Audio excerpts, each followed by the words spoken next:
आकाशी चंद्र चांदण्या तोडून मी काढल्या, मनाचा पाळणा करू बांधून घे जरा झुला,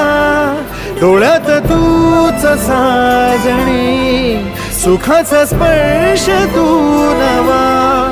तुझ्या विना उरेन अर्थ जीवना, उजळे तुझ्या हसूने कणकण, अन चंद्र हे हातीचे काकण.